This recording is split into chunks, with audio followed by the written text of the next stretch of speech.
Welcome back. It's so beautiful here.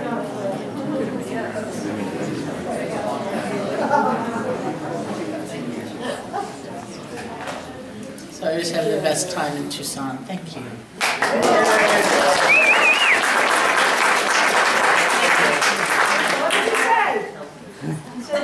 I said I always have the best time in Tucson. All right.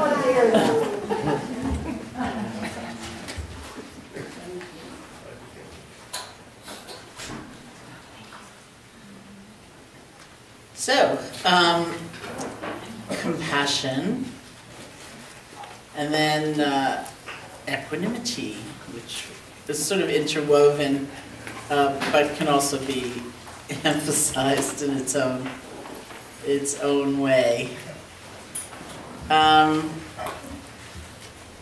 Compassion in the Theravada tradition, in the Pali language, does refer to quivering or the trembling of the heart in response to seeing pain as pain. So the proximate cause is seeing pain as pain. So what does that mean? To some degree it means what we were talking about before, when we see our own fear, our own anger, our own jealousy, rather than calling those things bad and wrong and terrible and thinking I'm a bad and wrong and terrible person for having them, we see them in the nature of suffering, which they are. And this goes back to one of those statements from the Buddha where he said, I teach one thing and one thing only, that is suffering and the end of suffering. I teach one thing and one thing only, that is suffering and the end of suffering. And this very witty friend of mine once said, well, suffering and the end of suffering are two things. What is it? But in some cases that is one thing, because it's only in the open-hearted acknowledgement of the suffering that we see the end, or we come to the end. You know, we're hiding and evading and denying and pretending and running. We ain't going to come to the end. So it's when we actually are fully there and say, yes, this is suffering, this is pain, that's the doorway. So in some ways it is the end, you know, it is one thing. But that statement, of course, is often misconstrued. People often think the teachings of the Buddha or the approach, or even meditation practice, are totally apart from a Buddhist context. You know, it's kind of depressing, and you're avoiding life, and you're pulling away, and it's sort of miserable.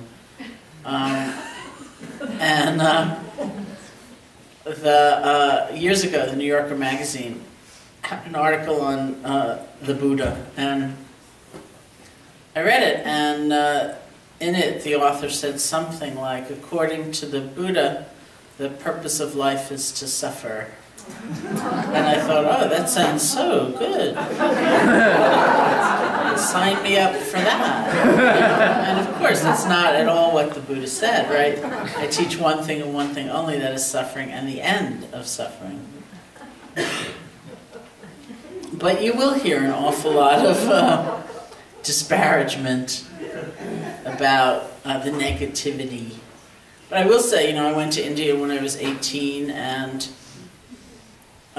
one of the things that struck me pretty quickly is that I had very powerful teachers, and teachers that I loved very much, and you know, they talked about suffering an awful lot, and they seemed to me to be the happiest people I'd ever met.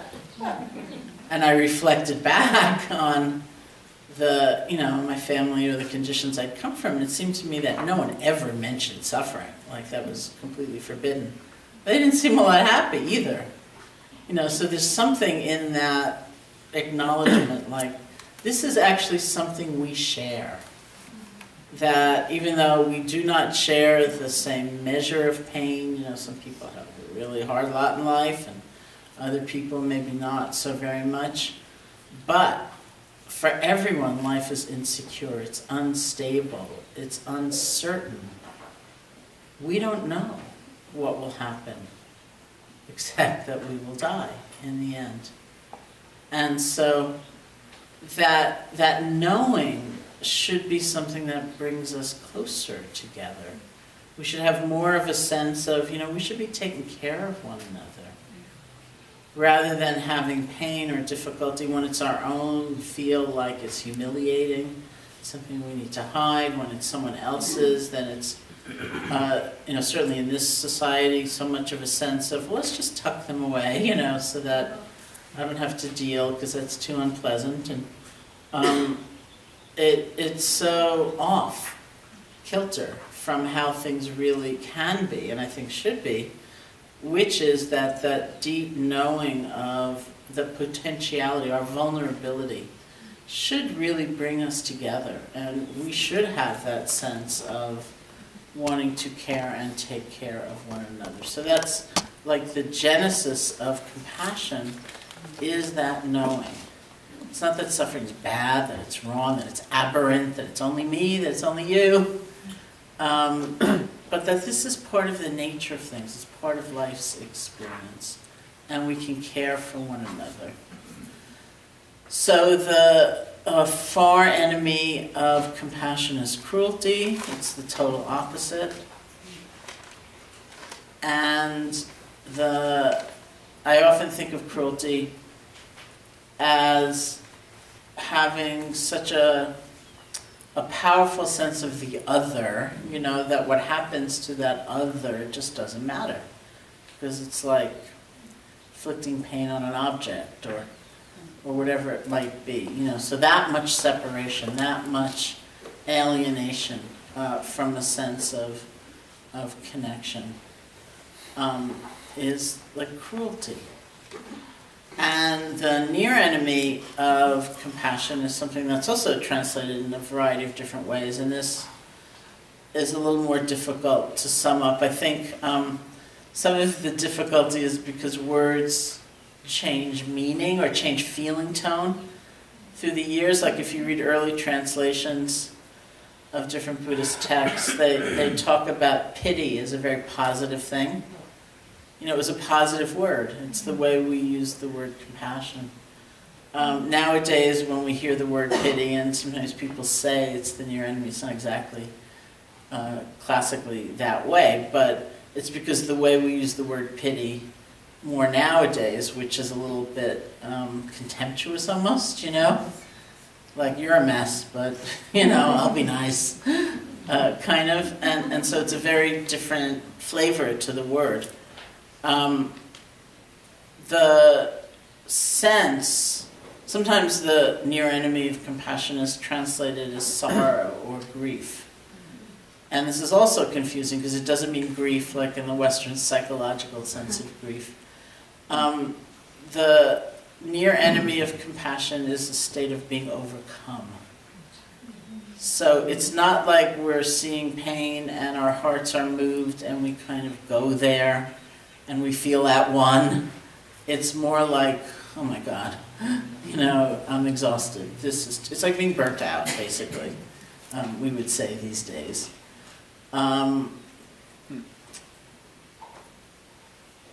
The difference, when we talk about it this way, it's very clear, but the difference in experience is not always so clear. Because it's so easy to get swept up, to get lost, to feel overwhelmed, to feel shattered, to feel broken with the intensity of suffering that one, both within and without, as we take an honest look. And this is something I kind of encountered in a way when I was on that book tour for Real Happiness. The title, as I'm sure I said last year, the title of the book, my most recent book, Real Happiness, the title was given to me by the publisher. We were going along, the book was being called Why Meditate, and that's really what it's about, actually. And then I got an advance copy of Matthew Ricard's book, which was called Why Meditate. So, and his book was coming out, I think in September. My book was coming out the following January, so we had to quickly find a new title, and so that came up with Real Happiness. And on the one hand, I thought it was great. I thought, what a beautiful title, and it's actually what we want, I think. is real happiness. But on the other hand, I thought I'm going to get into trouble with this title. And sure enough, I went on the tour, and place after place, people would say to me, I don't know about happiness, it's so shallow, it's so superficial, it's like being happy and lucky, it's like... And all these different places, people would say to me, haven't you ever seen that bumper sticker that says, if you're not depressed, you're not paying attention? And I'd say, yeah, I have seen it actually, and I understand it. But what about when we are depressed, exhausted, fatigued, burnt out? There's not a whole lot of wherewithal to try to help somebody or even be there for them. It's too much. So our own happiness doesn't have to mean something superficial and endless pleasure seeking or something like that. It's understanding that we need a sense of resourcefulness, of resiliency. Otherwise, compassion is going to be very short-lived, right? Because it's too much. It is too much. And so the near enemy of compassion is like that state of being overwhelmed. And it can be easy to be confused. And I often talk about when I went with Joseph many years ago, I was in the Soviet Union to teach. And we went as part of a tour group, and mysteriously would disappear every afternoon to go to people's living rooms where we were teaching. And we just went from living room to living room with a translator. And I was speaking a lot about compassion, and I noticed that every time I did, there was like this really funny feeling in the room. So I finally sat down with the translator and I said, when I say compassion, what do you say? And they said, oh, I described the state, it's like you're broken and you're shattered. And they said it's like someone has taken a giant stake and driven it through your heart. And I thought, well, no wonder there's a really funny feeling in the room. But we can fall into that. It's not that unthinkable. And yet, there's something about compassion that is not defined by the suffering it is witnessing, because it needs to have some reference to a sense of sufficiency, of wholeness, of strength. Otherwise, it's not going to be very effective. So, I think also the Dalai Lama in this way, where he says, compassion makes me happy in that it makes me feel at one with everyone. So instead of feeling like, oh, that's going to just bring me down, it's something else. So that's why I think it's a very powerful exploration and a very deep exploration as we develop compassion for ourselves and compassion for others. Here, the secret ingredient of equanimity is very, very important. Because it doesn't mean we're aloof, and it doesn't mean we're apathetic, it doesn't mean we don't care. It means that our caring is happening with wisdom. It's happening with, one of the kind of flavor of equanimity is spaciousness. It means we're operating in a really big space. So that we understand maybe we're planting a seed and we're not going to see the fruit right now. We understand that we're not in control of the universe, but we're going to make our contribution to whatever. That we can care and should care and be present, but we also do that with some perspective. Instead of feeling like, okay, I'm going to, I'm in charge and you're going to be better by next week. Or else I failed. And it's very tricky, because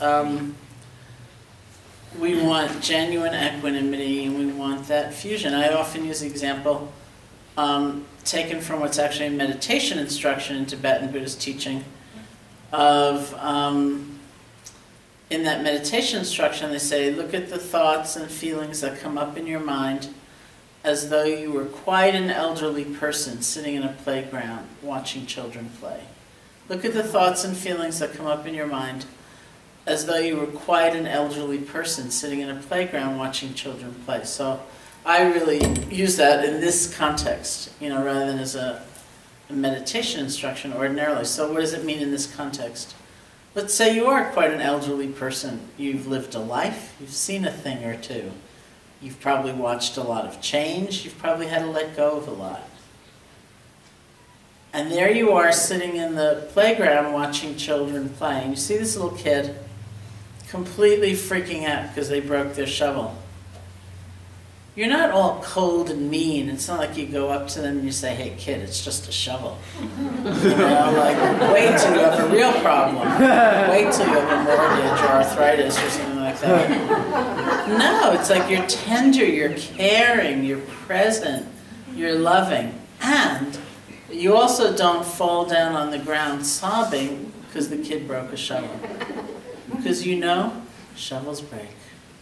That's a part of life. That's the wisdom. It's not nasty, and it's not uncaring, but it provides that context, that really big space within which we care. Shovels break. That's a part of things. And that repose, that sense of peace, actually allows us to care even more, and certainly in a more sustained way, because we're not so frustrated by our expectations and so on. So I often say, as is true, if I were seeking help from somebody and I went and told them my very sad story, I certainly wouldn't want them to be all cold and mean, like, that's just a shovel. You don't have any problems. But if they fell down on the ground sobbing, I'd completely freak out. I think, oh my God, there's no way out of this. This is even worse than I thought. That what I want is really both. I want the tenderness and the presence and the caring, and I want something. It doesn't even have to be verbal. I want some intimation. There's a bigger picture. I don't necessarily know the bigger picture, but there is one. Right? And so that's that sensibility of how compassion can really be supported by our understanding, our wisdom. That wisdom is not going to take away from that. So here too, compassion is just like loving kindness in that it manifests through the field of our motivation, of our intention. It does not dictate our response. Compassion is not demanding that we only say yes, that we give someone what they want, that we relinquish all consideration for ourselves, that we get lost in, if I only give this thing and I do it in the right way, I will have conquered the universe, basically, and this person's pain, and if it doesn't go away, I failed. So we always want wisdom and intelligence and wakefulness to infuse our caring, infuse our compassion. So we work with looking at our own fear, our own anger, our own jealousy, and so on, and see what it's like when we recognize the suffering of those states. And that sense of compassion toward ourselves. And we work with compassion toward others in that same way. And this brings us to some consideration of offering loving kindness to a difficult person. In the classical unfolding of the loving kindness practice, we start with ourselves, we move to a benefactor, someone who's helped us. We move to a friend, we move to a neutral person, somebody whom we don't strongly like or dislike.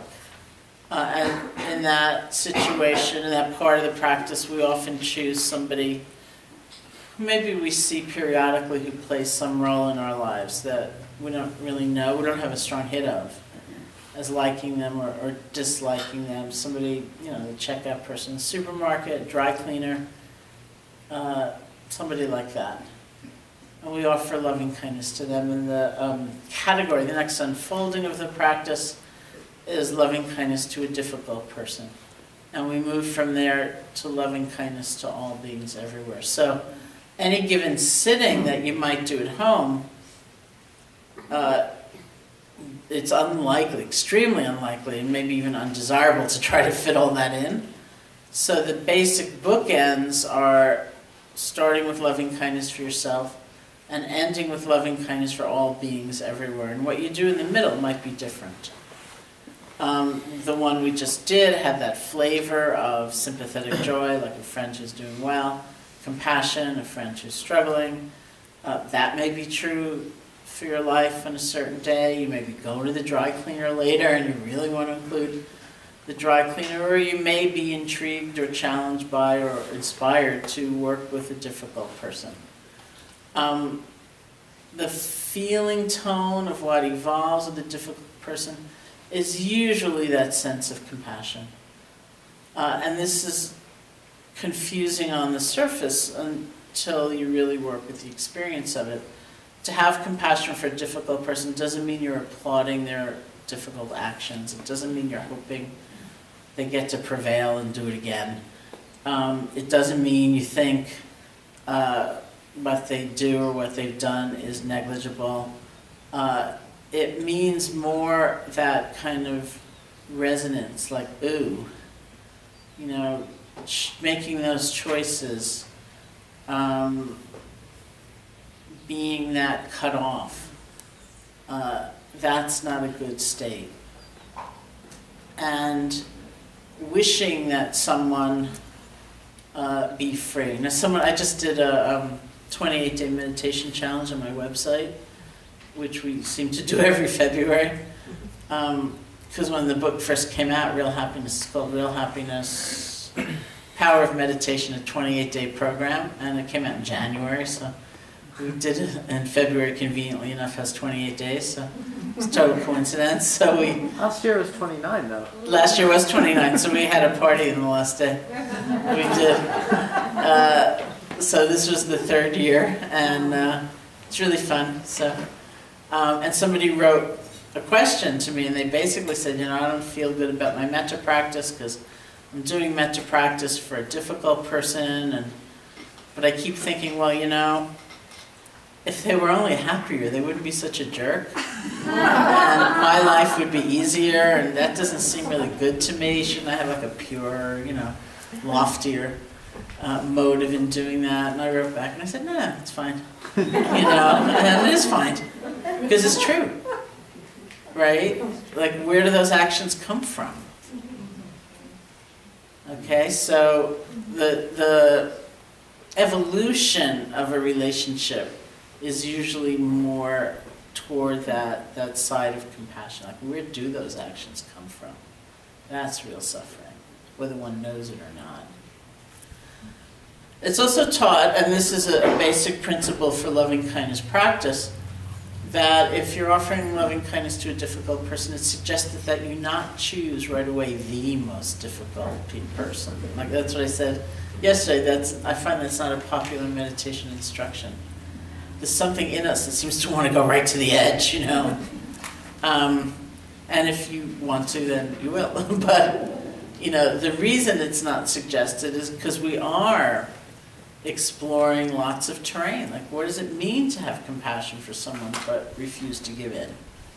You know, what does it mean to have compassion? What does it feel like to have compassion for someone else and ourselves as well? So we're not doing that analytically, we're doing that experientially, and it's just an evolution. So they usually say if you're going to do loving kindness for a difficult person, you know, choose someone that is like a little cranky at work, or, you know, somebody that is sort of disagreeable at first. You know, where there's like a conflict, but it's not like a conflagration, something like that. And you're just practicing, feeling your way into that, and see what emerges in the nature of compassion. Okay, so should we sit, or do you need a break? Sit? Sit. We're going to sit. You can stretch if you want. Yes?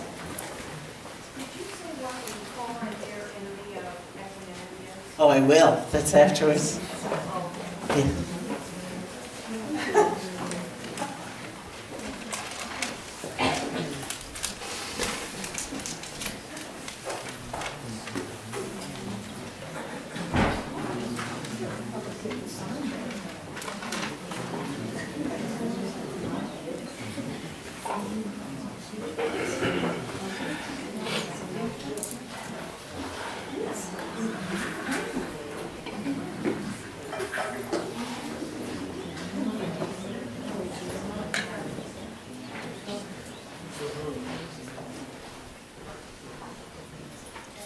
It's so breezy.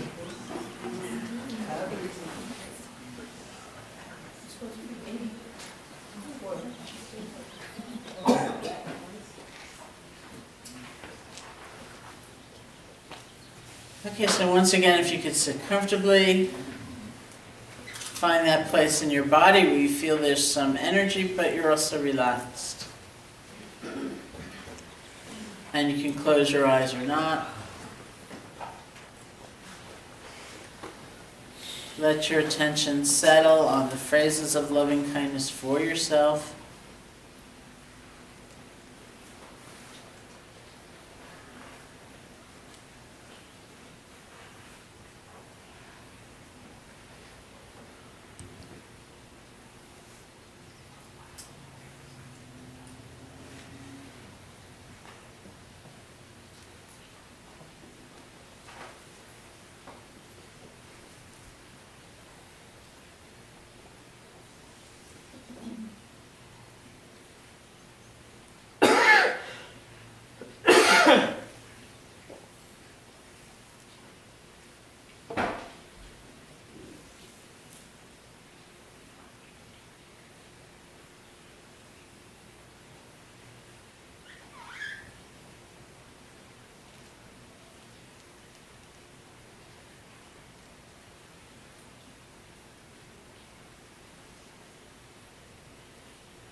being called to mind a friend, perhaps a friend who is having a hard time right now,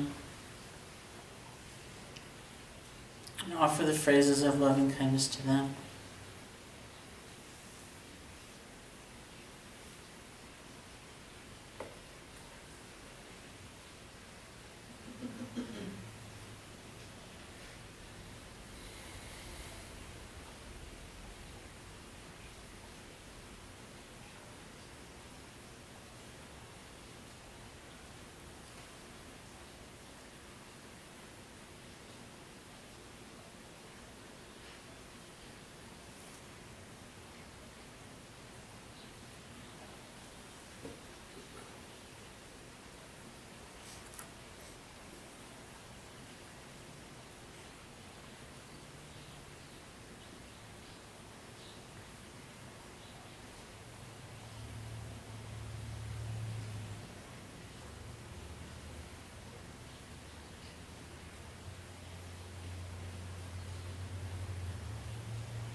Now we can have a little party. Let's see what groups of friends come to mind. And see if you can offer loving kindness to them as a collective, as a group.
And then someone here you didn't know before you got here.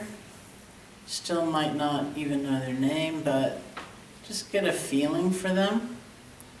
Hear someone, whatever their story, who wants to be happy just as we do, who's vulnerable to change and loss just as we are. And see what happens as we offer loving kindness to them.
And if a mildly difficult person comes to mind, this being too is someone who wants to be happy just as we do, who's vulnerable just as we are. So see what happens as you offer the phrases of loving kindness to them. And if you need to change the phrases to be more like, maybe happy so you're not such a jerk, that's okay too. If even this mildly difficult person brings up too much resentment and it just feels like a struggle, then let them go and just offer loving kindness to yourself.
and everybody here,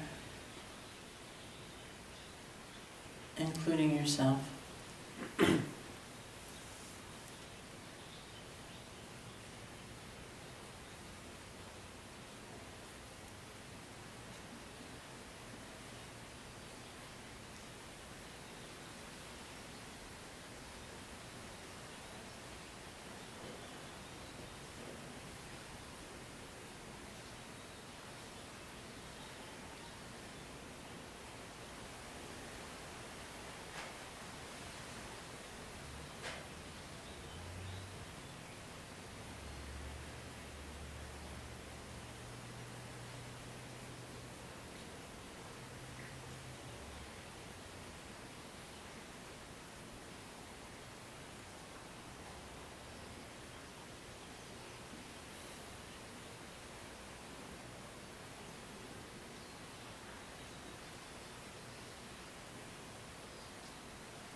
And then all beings everywhere.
And when you feel ready, you can open your eyes.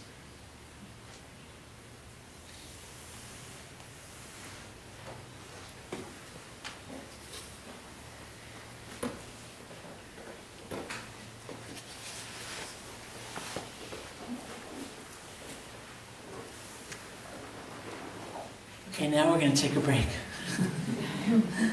Come back when you can, and we'll go on to equanimity and have time for questions, for sure, okay?